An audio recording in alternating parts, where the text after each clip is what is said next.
இது ஒரு கொடுமை, இது ஒரு கொடுமையான இனம். அடிப்படையை, அமைப்பை, அரசியலை நாம் மாற்றணும். ஆளை மாற்றி ஆட்சியை மாற்றி பயனில்லை.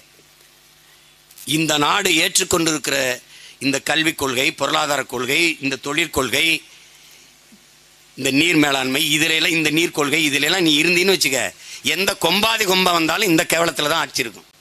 இப்போ என்ன பண்ணும்? அமைப்பை மாற்றணும், பொருளாதார கொள்கையை மொத்தமாக மாற்றணும். தண்ணீர் விற்பது தனியாருக்கு இல்லை, ban it. No plastic, no polythene, ban. அப்போ என்னவா? மறுபடி துணி பைக்கு வா,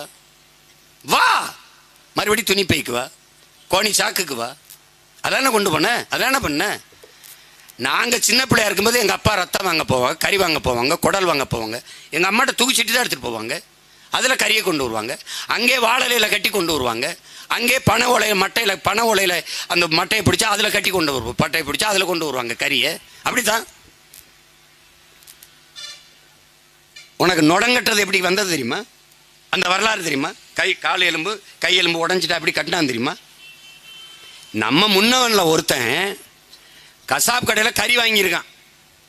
கறியை வாங்கி வீட்டுக்கு கொண்டு போகிறதுக்கு அவன் கூறு கூறாக வெட்டி வெட்டி தானே, சின்ன சின்ன துண்டுகளாக வெட்டி வெட்டி தானே கொடுப்பான். அதை ஒரு பக்கத்தில் இருந்த ஒரு செடியில் ஒரு இலையை பறிச்சுட்டு வந்து, பெரிய இலையை அதில் உள்ள வச்சு சுற்றி கட்டி வீட்டுக்கு எடுத்துகிட்டு போயிருக்கான்.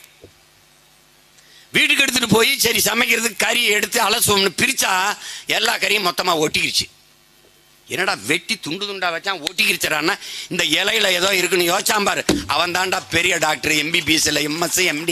அவன் தாண்டா ஓடி போய் அந்த செடியை பார்த்து பிடிச்சிட்டான். அதில் இருந்து வந்த மரபு தாண்டா அந்த நோடத்து கட்டுறது. காஃபி எப்படி கண்டுபிடிச்சா? அந்த மாதிரி ஐயா இறையன் எழுதியிருக்காரு, 10,000 மைல் பயணத்தில் படி. ஆடு மச்சிக்கிட்டு இருக்கான் காட்டில் ஒருத்தன். ஆடு என்ன பண்ணுது? இவன் உட்கார்ந்தானே இருப்பான், ஆடை காட்டுக்குள்ள விட்டு அந்த செடிகளை மேய்ஞ்சிக்கிட்டு இருக்கு. குறிப்பிட்ட ஒரு இடத்துல மேய்ஞ்சிக்கிட்டு இருக்கிற ஆடுகள் வந்து துள்ளுது, அப்படி ஓடுது. என்னடா இந்த ஆட்டுக்கு ஆயிடுச்சுன்னு ஓடி போய் பார்க்குறான். இல்லை என்ன பிரச்சனை? அங்கே மேய்ற ஆடு அமைதியாக இருக்கு, இங்கே மேய்ற ஆடு, இந்த இடத்துல இந்த செடியை மேய்ற ஆடு மட்டும், இந்த இடத்துல இந்த செடியை மேய்ற ஆடு மட்டும் இவ்வளவு துள்ளுது. என்னன்னு பார்த்தா அந்த இலையில ஏதோ இருக்குடா, அந்த செடியில் ஏதோ இருக்குன்னு கண்டுபிடிக்கிறான். அதான்டா காஃபி. இப்படித்தான் ஒவ்வொன்றும் கண்டுபிடிச்சிருக்கான். அது மாதிரி இவங்களை எப்பாடுபட்டாவது ஒழிக்கணும். நீ எடுக்கிற அரசியல் என்னன்னு நல்லா கொஞ்சிக்க. இங்கே என் உடன் பிறந்தவர்களே, சேவை அரசியல், செயல் அரசியல் கிடையாது. நம்ம சொல்றோங்கிறதுக்காக ஐயா ஸ்டாலின் அன்னைக்கு சொல்றாரு பாருங்க, இங்கே வந்து சேவை அரசியல், செயல் அரசியல் தான் அப்படின்னு. தெரியலையே, அப்படி ஒன்றும் தெரியலையே. நீதிமன்றம் கேட்குது, எந்த அடிப்படையில் சாராயம் குடிச்சு, கள்ளச்சாராயம் குடிச்சு இறந்தவங்களுக்கு 10 லட்சம் கொடுத்தீங்க அப்படின்னு. மதிப்புக்குரிய நீதியரசருக்கு தெரியல. ஐயா, தமிழ்நாட்டில் எந்த வியாபாரமும் லாபகரமாக இல்லையா, இந்த ஒரு வியாபாரம் தாயா நல்லா போயிட்டு இருக்கு. அதனால தாங்கய்யா அதை 10 லட்சம் கொடுத்தோம்ங்கய்யா. ஏன்னா அப்படி கொடுத்தாதாங்க அடுத்து குடிக்கிறவன் கூடுவான். செத்தாலும் குடும்பத்துக்கு 10 லட்சம் இருக்குன்னா கொஞ்சம் கூட்டமாக வருவாங்கய்யா. அதில் அந்த வியாபாரம் நட்டப்பட்டுறக்கூடாது இல்லைங்கய்யா அப்படின்னு. இவங்களை புதைக்கும் போது மறந்துடாத, நம்மகிட்ட சாராயத்தை நம்ம ஒழிச்சிருந்தாலும் கள்ளச்சாராயம் காய்ச்சி 1 லிட்டரை ஊற்றி தான் புதைக்கிறோம். இவங்களை நம்ம வந்தாத ஒழிச்சிருவோம். ஆனாலும் தயவு செய்து ஒரு பானை காய்ச்சா, ஊத்துறா ஊத்தி மூடுறா. சை, கருமம் முடிச்சு.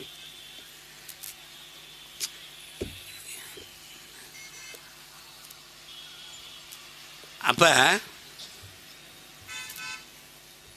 செய்தி அரசியல் மட்டும்தான் இவர்கள்ட்ட இருக்கு.